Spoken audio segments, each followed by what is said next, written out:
Hello and a very warm welcome. So here we have our warm up exercises. इसको एक बार आप लोग करेंगे. Please pause the video.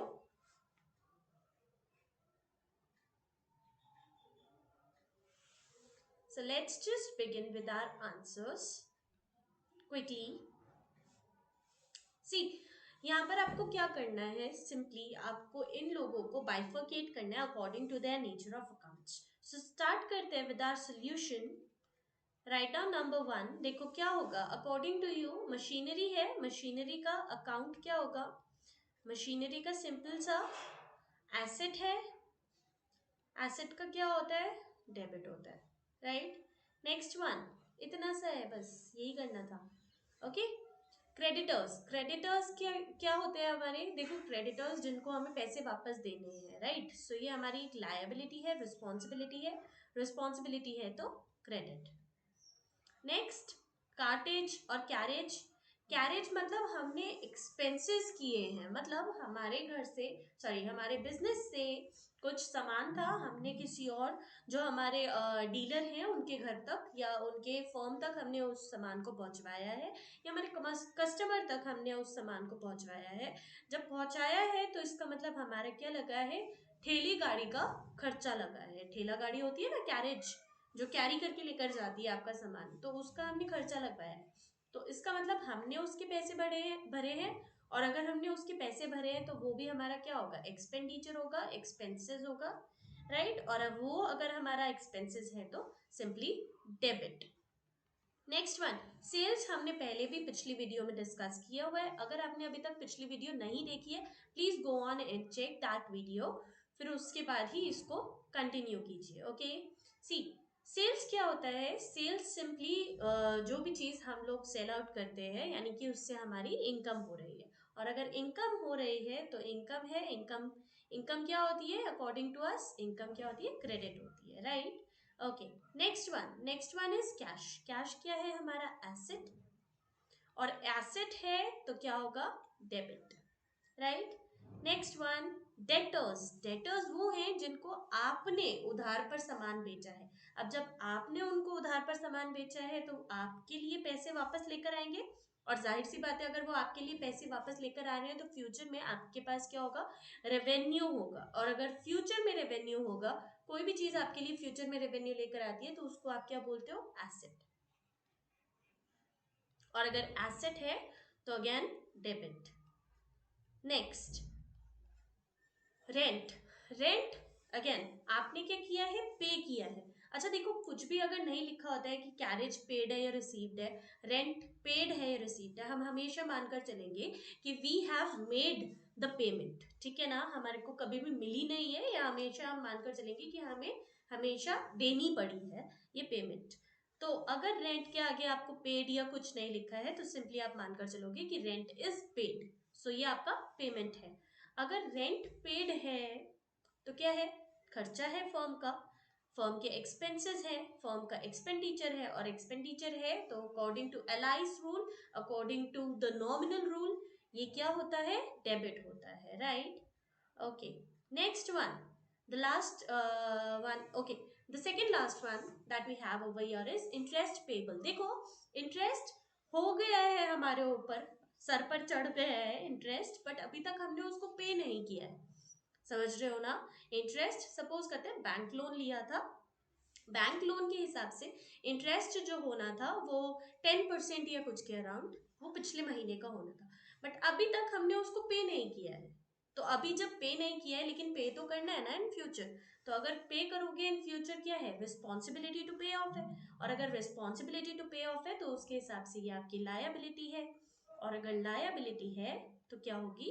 Credit की जाएगी. Easy. All right. The last one that we have over here is again bills payable. Bills payable मतलब आपको किसी के पैसे चुकाने हैं, आपको क्रेडिटर्स के पैसे चुकाने हैं. और अगर आपको क्रेडिटर्स के पैसे चुकाने हैं, यानी कि आपके फ्यूचर में वो पैसे जाएंगे. राइट. लेकिन अभी के लिए तो वो रिस्पॉन्सिबिलिटी है ना आपके सर पर. और अगर रिस्पॉन्सिबिलिटी है तो लायबिलिटी है, और लायबिलिटी है तो credit. Easy. Extremely easy. Please do the next one and try to pause the video. Okay, Let's just begin with the solution of the same question. See, क्या हो रहा है यहाँ पर? फर्स्ट, कार्टेज लग रही है. कार्टेज का मतलब क्या हुआ? आपका एक्सपेंडिचर लग रहा है. जैसे कि आपका कैरेज लग रहा था पिछले क्वेश्चन में, यहाँ पर भी आपका कार्टेज क्या होता है? जैसे कि आपने क्या किया है, लेट अस सपोज आपने प्रिंटर मंगवाया है, प्रिंटर के ऊपर कार्टेज लगती है, राइट? इंक भरने के लिए कार्टेज लगती है. वो इंक की कार्टेज के लिए आपने क्या किया है? खर्चा किया है. 50 रुपए, 500 रुपए, इट डज नॉट मैटर, खर्चा तो किया है ना. तो अगर आपने खर्चा किया है तो वो बिजनेस के लिए क्या होगा? एक्सपेंडिचर. और अगर एक्सपेंडिचर है तो सिंपली क्या होना चाहिए? According to the third rule, और we can say the alias rule. Alias rule के हिसाब से ये क्या होना चाहिए? आपका डेबिट होगा. Right? Easy, excellent. Next one, furniture. Furniture क्या होगा? फर्नीचर आपका एक एसेट है जिससे आप फ्यूचर में बेचकर आप क्या कमा सकते हो? आप प्रॉफिट कमा सकते हो या रेवेन्यू कमा सकते हो. ठीक है ना? अगर आप फ्यूचर में उसको बेचकर रेवेन्यू ले सकते हो तो वो अभी के लिए आपकी एक पूंजी है. पूंजी है तो एसेट है, एसेट है तो debit. Easy, very good. Next one, salary outstanding. आपको अपने एम्प्लॉइज को, एम्प्लॉइज मतलब जो आपके यहाँ काम कर रहे हैं, उन लोगों को आपने सैलरी देनी है. बट देनी है, देनी थी, इस साल की सैलरी अभी तक आपने दी नहीं है. अभी तक आपके पास आउटस्टैंडिंग है वो चीज. ठीक है ना? आपको देनी है, बट वो एक रिस्पॉन्सिबिलिटी तो है ना आपके कंधों पर. आपके पास एक जिम्मेदारी है कि आपको सैलरी पे ऑफ करनी है. तो अगर वो रिस्पॉन्सिबिलिटी टू पे ऑफ है, इसका मतलब आपके पास एक लायबिलिटी स्टैंड करती है. और अगर आपके पास एक लायबिलिटी स्टैंड करती है तो उसके हिसाब से आपका थर्ड रूल क्या कहता है, या आपका जो अलाइस का रूल है वो क्या कहता है? आपका अलाइस का रूल कहता है you have to credit your liability whenever it is increasing. Right? Excellent. Okay, next one is machinery. देखो, मशीनरी भी एक टाइप का आपकी पूंजी है. क्यों? क्योंकि फ्यूचर में उसको बेचकर भी आप पैसा ले सकते हो, राइट? ऐसा तो नहीं है कि मशीनरी की वैल्यू बिल्कुल ही जीरो बन जाए. हाँ, वो अलग बात है. अगर बिल्कुल ही ऑब्सोलीट हो गई तो फिर तो कबाड़ी के पास जाएगी, जैसे कि मैंने पहले भी बताया था. और कबाड़ी भी कई बार 2, 3, 20 रुपए तो कम से कम देकर ही जाएगा उस चीज के, मशीनरी के.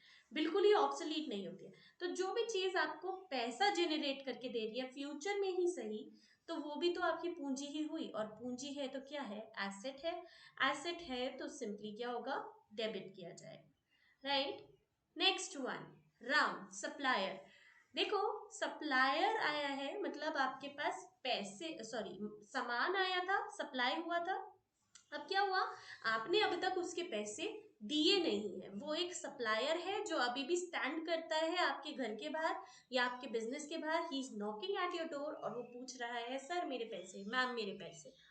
तो अगर वो आपसे अपने पैसे मांगने के लिए आ रहा है या जो भी है, आपकी बुक्स में he is standing over there कि राम एक सप्लायर है जिसको हमें इतने इतने पैसे देने हैं, क्योंकि उसने हमें पहले अपने जो गुड्स थे वो सप्लाई किए थे. अब जब उसने आपको गुड्स सप्लाई किए हैं तो जाहिर सी बात है आपको उसको पैसे लौटाने हैं. एक जिम्मेदारी है आपके कंधों पर, रिस्पॉन्सिबिलिटी है. रिस्पॉन्सिबिलिटी है तो लायबिलिटी है, लायबिलिटी है तो क्रेडिट है. Easy. Last one but not the least, Sohan, a customer. Customer से पैसे आने हैं तभी तो वो सोहन का नाम चढ़ा है, वरना कैश होता. समझ रहे हो? अगर सोहन कैश होता तब तो वो सीधा सीधा कैश होता ना. यहाँ पर तो सोहन से पैसे आने हैं, मतलब एक कस्टमर था जो आपसे उधार में सामान लेकर गया है. अब वो उधार में सामान लेकर गया है, मतलब आपके फ्यूचर में पैसे आने हैं आपके पास. और वो चीज वो रेवेन्यू जनरेट करने वाली है. मतलब अभी के लिए सोहन आपकी एक पूंजी है. और अगर सोहन आपकी एक पूंजी है तो मतलब वो आपका एसेट है. और एसेट है तो डेबिट होगा. Easy. Okay, I hope it was very much clear to you all. Hope to see you in the next video.